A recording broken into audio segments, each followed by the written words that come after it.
L'infidélité de l'homme ou de la femme? Les deux, en général. Comment gérer l'infidélité? Je pense que nous devons être sincères, on n'encourage pas, mais bon, ce sont des choses qui peuvent arriver. Mais pour mieux les gérer, il faut d'abord chercher à s'amender.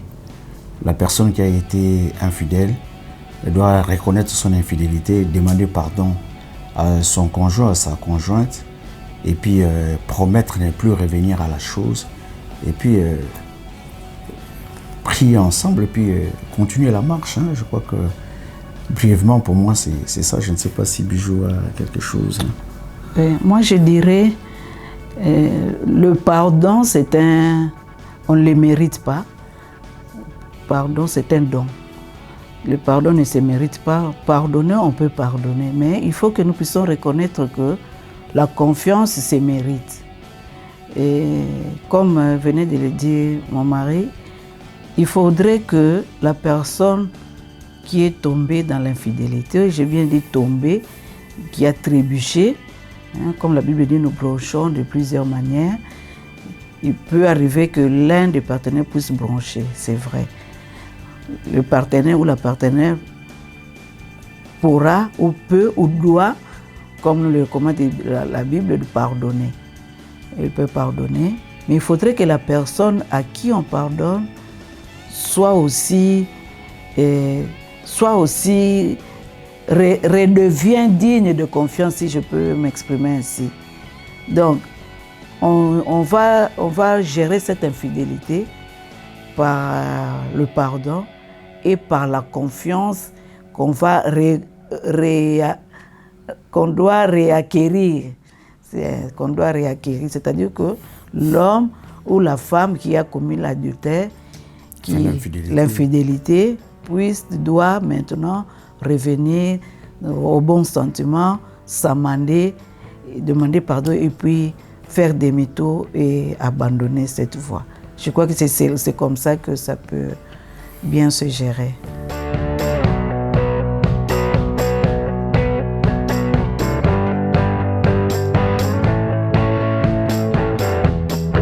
C'est vraiment dangereux, hein? C'est vraiment dangereux. En tout cas, depuis ma mort, je peux dire que c'est dangereux parce que, imaginez-vous un peu, tu as un mari sanguin et puis tu viens lui dire que voilà, chérie, il y a tel homme qui me fait des avances, je suis fatigué, ou c'est mon chef au travail qui me fait des avances, je suis fatigué. C'est toujours très dangereux. Je crois que si à ton niveau, tu n'arrives pas à gérer, ou si tu trouves que c'est difficile, ton mari ou ta femme ne pourra pas accepter, je crois que chercher un homme de confiance, peut-être ton pasteur ou peut-être les parrains, si vous en avez, je crois que vous en avez, vous allez voir vos parrains, donc la marraine et le parrain, vous dites que voilà, j'ai un problème, il y a tel monsieur de notre avenue ou mon voisin de la parcelle est en train de me faire des avances, en tout cas je suis fatigué.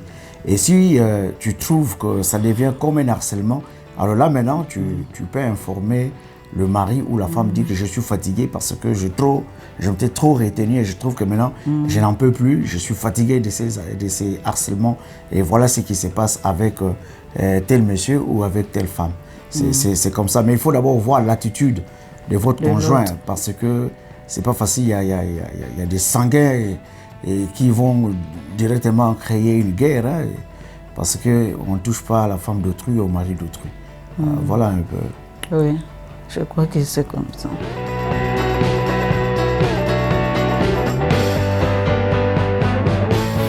Bon, dire exclusivement, je ne pense pas, parce qu'on est partenaires. Ça dépend aussi de culture, ça dépend des milieux, mais je ne vois pas de mal qu'un homme puisse aider sa femme dans les tâches ménagères. Souvent, dans nos cultures, surtout africaines, on croit que les tâches ménagères, c'est pour la femme. Donc l'homme ne touche à rien, alors même pas débarrasser la table, même pas prendre son assiette, remettre, non. Je crois que l'homme doit aider sa femme. Si la femme aussi est trop fatiguée, c'est aussi au désavantage de l'homme. C'est aussi au désavantage de l'homme. Et puis, non, cette femme est toujours fatiguée, mais est-ce que toi tu l'aides? Surtout, c'est peut-être qu'elle n'a pas de bonne, elle n'a pas de grands enfants. Si les enfants ont grandi, peut-être, les enfants peuvent l'aider, les domestiques peuvent l'aider.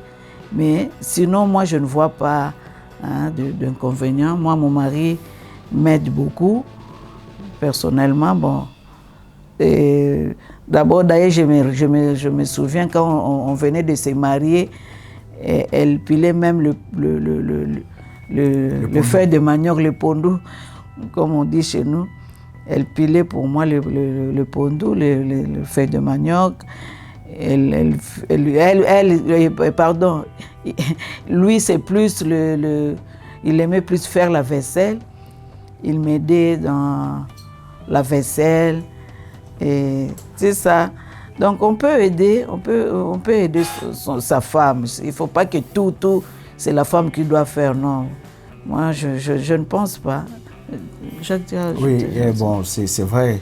Et c'est comme elle a dit tout au début, ça dépend des cultures. Parce que, vous voyez, ceux qui sont à l'étranger, par exemple, ils savent qu'à cause du travail que le conjoint a ou que la conjointe a, ils sont, comment dirais-je, ils ont des jours, et à la maison, ils se sont organisés les jours pairs, c'est la femme qui fait le ménage, et les jours impairs, c'est le mari. Et là, ça se comprend, mais ici, chez nous, dans notre contexte ici, ça ne doit pas être quelque chose où la femme oblige, et puis on a déjà appris, et la femme qui dit à son mari, aujourd'hui tu n'as pas lavé les assiettes, et puis elle fait du bruit. Non. Donc ce n'est pas une obligation pour l'homme de pouvoir aider sa femme, mais c'est nécessaire que l'homme puisse aider sa femme. Elle a dit, je fais la vaisselle, et puis même maintenant là, quand on a des visiteurs. Oui, quand on a des visiteurs et elle déborde, je l'aide quand même à faire la vaisselle. Les dimanches, la bonne ne vient pas, et puis je l'aide parce que ça ne me diminue en rien. Bon, si vous n'êtes pas d'accord, si vous ne pouvez pas faire ça, bon, vous faites comme vous faites, mais sinon, ce n'est pas seulement la femme qui peut faire, comment dirais-je, le ménage. Le ménage, voilà. Bon. Les deux, mais c'est vrai que c'est plus pour la femme, parce que c'est la femme qui tient la maison, c'est elle qui voit que là il faudra. Mais je crois que ce n'est pas une exclusivité. L'homme peut aider sa femme. L'homme peut aider sa femme, mais c'est la femme qui tient la maison.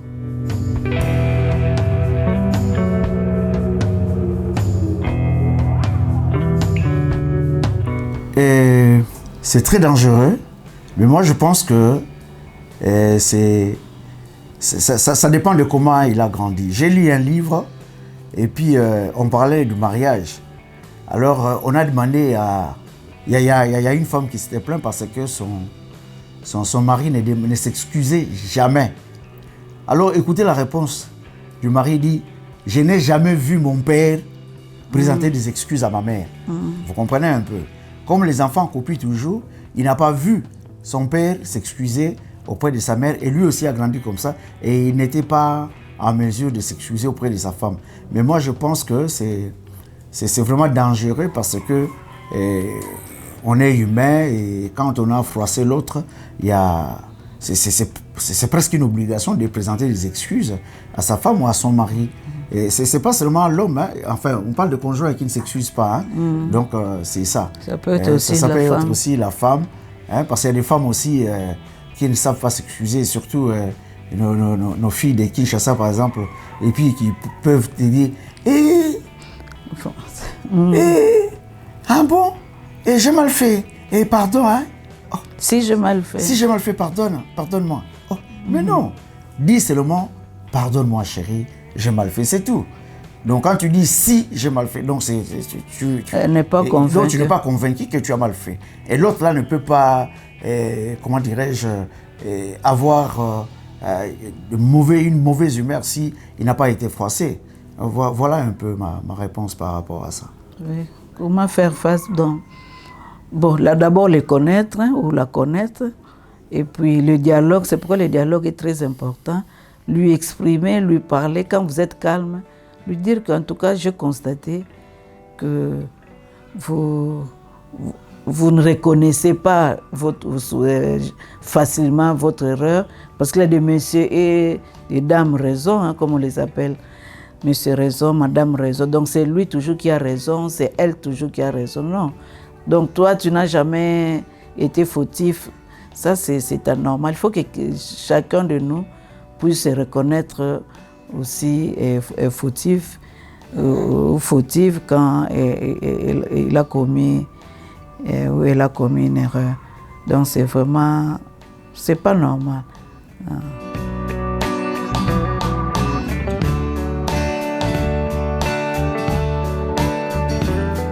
Bon, l'homme c'est le chef, hein? C'est le chef. Bon, pas le chef qui donne seulement des ordres, hein, mais le chef qui sait prendre ses responsabilités en tant que chef. Donc c'est l'autorité que Dieu a établie, hein, parce que la Bible reconnaît que l'homme c'est le chef de la femme. C'est ça, c'est la place qu'il occupe. Un chef, c'est celui qui est responsable, c'est celui qui se met à sa place et puis qui joue son rôle de chef. Voilà. Mais pas un chef donneur des ordres seulement.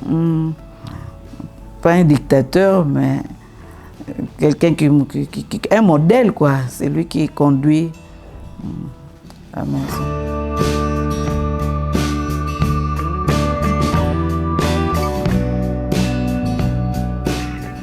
Bon, améliorer la communication, je crois qu'il faut seulement savoir comment, quand parler à l'autre, comment lui exprimer ses sentiments, comment,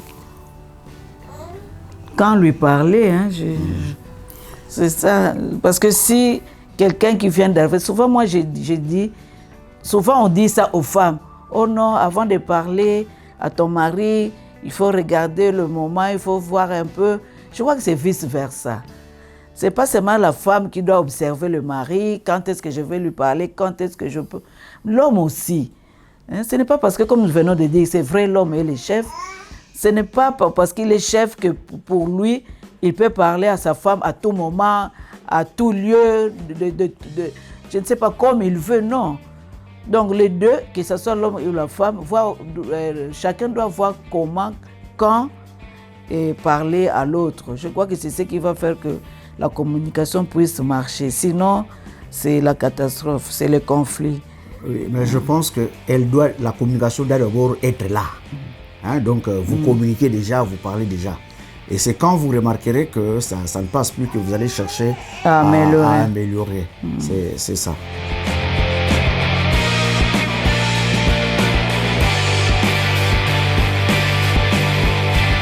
Bon, ça c'est vrai, mais c'est très dangereux parce que nous connaissons des cas où nous avons entendu des témoignages de gens. Un garçon qui dit par exemple que Seigneur, aujourd'hui, on appelle ça généralement le toison. Aujourd'hui, c'est celle qui se mettra à ma droite. Si elle sera habillée en rouge, donc c'est elle. Et le garçon était à l'église et il priait. Et puis il y avait quelqu'un, effectivement, qui est venu se mettre, une personne qui est venue se mettre à sa droite, qui était aussi habillée en rouge. Il a un peu ouvert l'œil droit et il a vu que non, il a d'abord regardé que c'était en rouge. Ah Seigneur, merci, Dieu m'a exaucé. Et quand il a ouvert les yeux, c'était une vieille dame. Vous voyez? Donc, l'ironie de Dieu, je ne sais pas, je ne peux pas parler d'ironie, je ne peux pas blasphémer. Mais pour dire qu'il y a aussi un danger. Parfois ça tient, ça réussit, mais parfois ça ne tient pas. Bon, ainsi, moi je crois que pour connaître la volonté de Dieu, il faut seulement prier, que Dieu vous conduise, vous parle du Seigneur. La Bible nous dit que Dieu parle tantôt d'une manière, tantôt d'une autre. Je crois que la conviction personnelle aussi vous aide. Je crois que ton cœur est le meilleur des signes. C'est ton cœur qui va te dire si tu dois t'engager ou pas. Mais s'il faut s'attendre, comme quelqu'un avait dit aussi une fois, la sœur demandait un mari tout court. Mais quand il a vu le mari tout court qui est venu, il a dit non, moi il doit avoir un mètre et tout ça. des choses comme ça. Oui, c'est très dangereux. C'est très dangereux. Allez avec votre cœur, je crois que c'est mieux.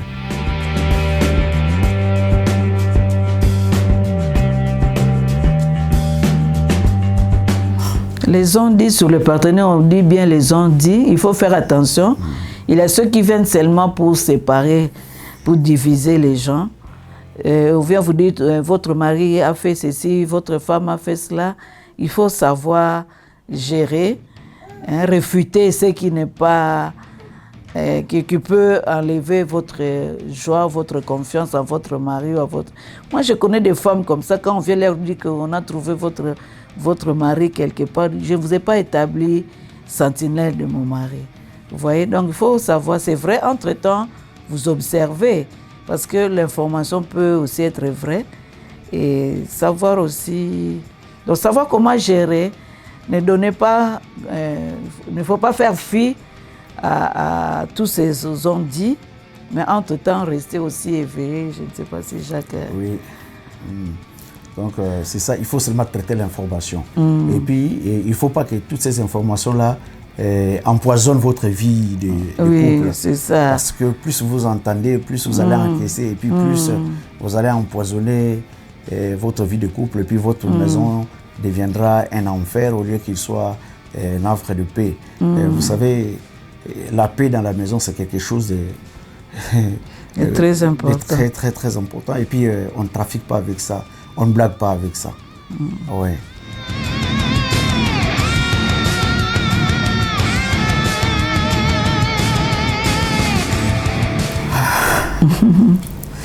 Je vous assure, c'est pas facile. C'est pas facile. Au départ, on s'est promis fidélité. Et puis, après, cette chose-là arrive. Je vous assure, aucune femme n'aimerait être dans cette situation. Mais je pense que le pardon doit être au rendez-vous. Et puis, il faut que la personne, donc le mari, soit sincère, dire à sa femme et que je te promets que c'est arrivé, mais je te promets vraiment que ça n'arrivera plus jamais et tout ça. C'est difficile, c'est difficile. Il faut seulement pardonner et puis prier pour que Dieu te donne la paix. Oui, je crois que ça rejoint l'une des questions, si on a parlé de l'infidélité, parce que l'infidélité, avoir un enfant, c'est juste une conséquence. C'est qu'il y a eu infidélité, c'est comme l'autre question. Donc il faut vraiment qu'on soit capable de pardonner, mais de soi-même, on ne saura pas. Il faut vraiment l'aide de Dieu pour qu'on puisse vraiment pardonner à son conjoint, parce que peut-être qu'on avait vraiment confiance en lui, et on apprend que le mari a eu un enfant en dehors du foyer, donc ça blesse. Donc il faut vraiment la grâce de Dieu pour pouvoir pardonner et oublier. Donc maintenant, il y aura aussi un autre revers de la médaille, je ne sais pas, parce que faudra-t-il adopter l'enfant? Peut-être qu'on n'a pas posé cette question, mais ça me vient. Est-ce qu'il faudra prendre l'enfant ou bien laisser l'enfant entre les mains de sa maman? Ça aussi, c'est un problème. Vous voyez tout ce que ça peut entraîner comme problème, c'est difficile. Parce que l'enfant maintenant devient comme un lien. Oui. Et maintenant, l'autre femme-là va maintenant commencer à tirer la ficelle. Et non, l'enfant est malade, il y a tel. Bon, peut-être la maman peut dire, je prends l'enfant. Mais est-ce que c'est vraiment la solution? Et la maman voudra aussi s'acquérir de la situation de son enfant. Tout ça, ce sont des problèmes. Vraiment, s'il faut éviter, il faudrait vraiment éviter. Il faut traiter, je crois, le problème vraiment d'abord en amont. Oui. Qu'est-ce qui peut t'amener dehors? Je crois que si vous parlez, s'il y a dialogue, vous allez parler. Vous allez parler. Bon, si ça arrivait que vous puissiez broncher, tomber, en tout cas, il faudrait vraiment vous repentir et revenir à Dieu et demander pardon à sa femme.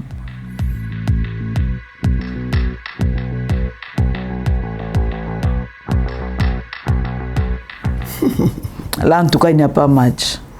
Déjà, dans les fiançailles, il te trompe. Il faut continuer à te tromper.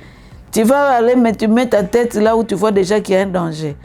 Non. C'est vrai qu'il a des défauts, Je ne sais pas qu'il y a de bons défauts, mais l'infidélité, là, déjà, il te trompe à répétition.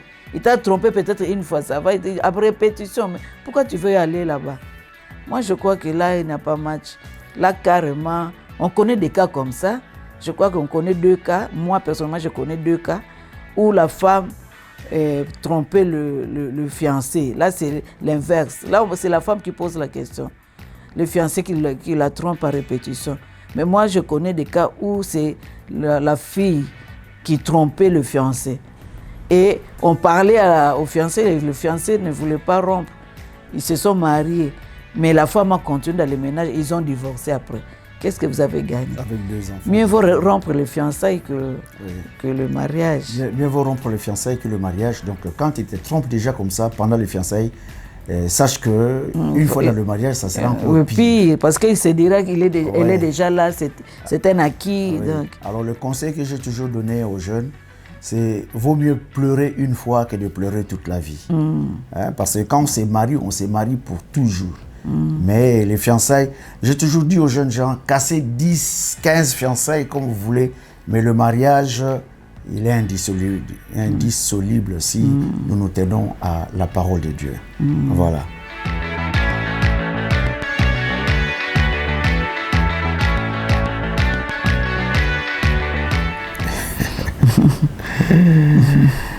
Oui, comment le soutenir? Il faut toujours être à côté de lui, l'accompagner de temps en temps, même si tu n'as pas l'appel. Mais je pense que plus tu vas être avec lui, plus tu vas être, ou avec elle, parce qu'il y a des femmes aussi qui ont des appels et qui ont été appelées. Alors plus vous êtes avec lui, avec elle, et comme on dit, l'appétit vient en mangeant, et vous allez voir qu'un jour vous allez découvrir quelque chose, même si pas dans la prédication, mais vous pouvez découvrir que non, vous avez un talent peut-être à la prière, comme intercesseur, ou peut-être... Dieu va toujours t'aider. Les enfants, oui. Les jeunes filles, peut-être à la chorale, donc tout ça. Donc, mais particulièrement en intercédant pour lui, c'est là où vous aurez les fardeaux, c'est là où vous comprendrez le ministère. Mais là, c'est par rapport au ministère. Hein? Oui. Donc, c'est ça.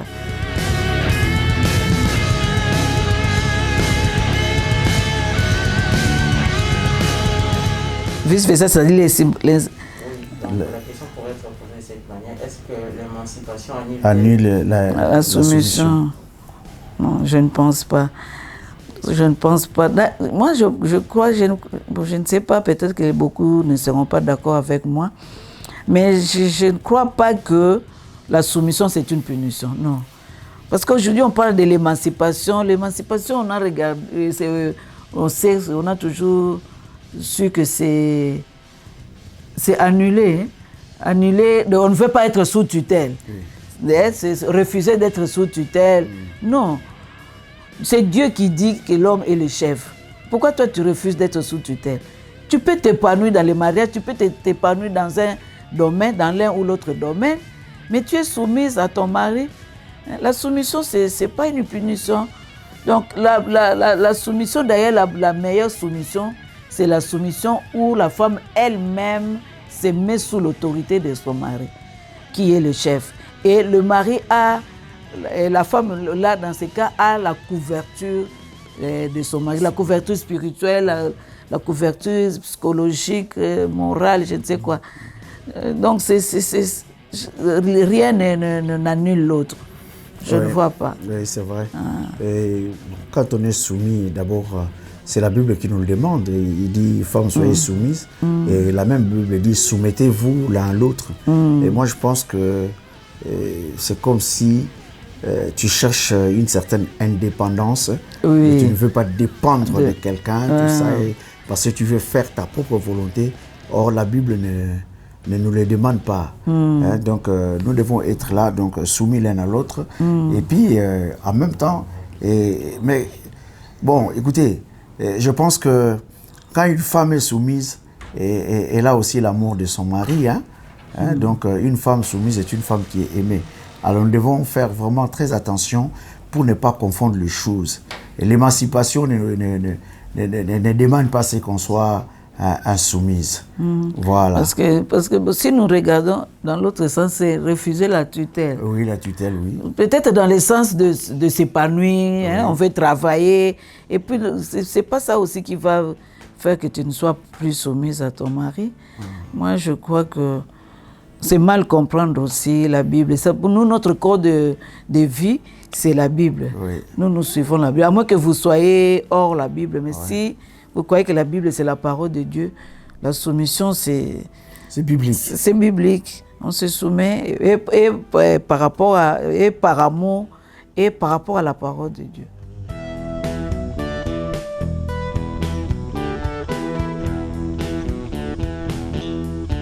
Bon, la différence d'âge, on peut avoir le même âge, il n'y a pas de problème. Peut-être que la personne voulait poser la question en disant l'écart d'âge par rapport à l'un entre conjoints, si l'un est plus âgé que l'autre.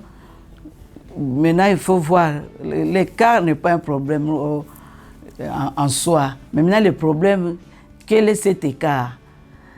Quand l'homme est très avancé en âge par rapport à la femme, l'écart de 15, 20 ans, ça 30 peut, ans même. Oui, ça peut créer problème.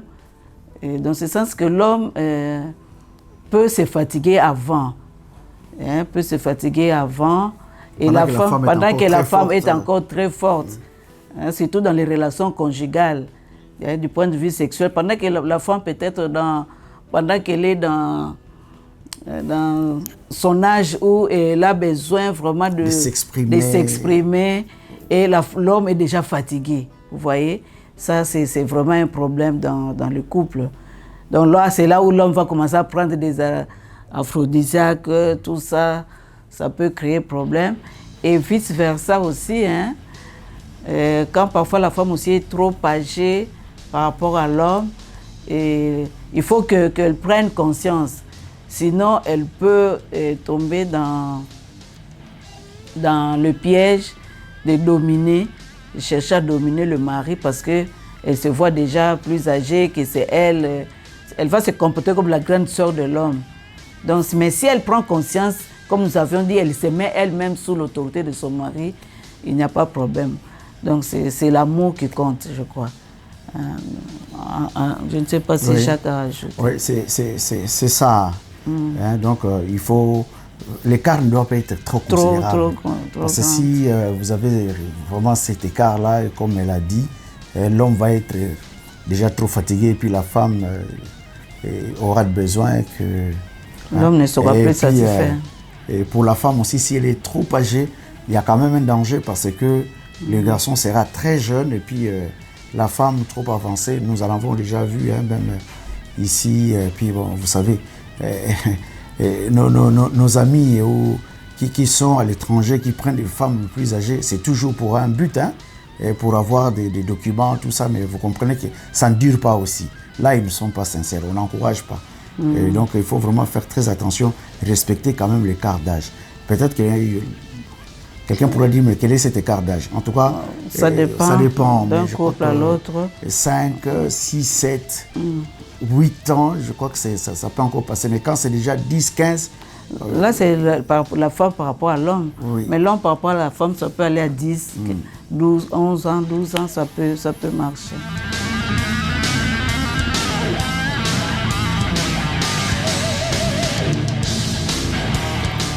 Bon, je pense qu'il faut d'abord avoir la crainte de Dieu, savoir que quand on est fiancé, on ne couche pas ensemble. On respecte les principes bibliques et puis chacun de vous doit avoir ses principes. Ça, je ne le fais pas, ça, je ne le fais pas. Ça, je ne le fais pas jusqu'à... Et puis c'est comme ça que ça pourra marcher.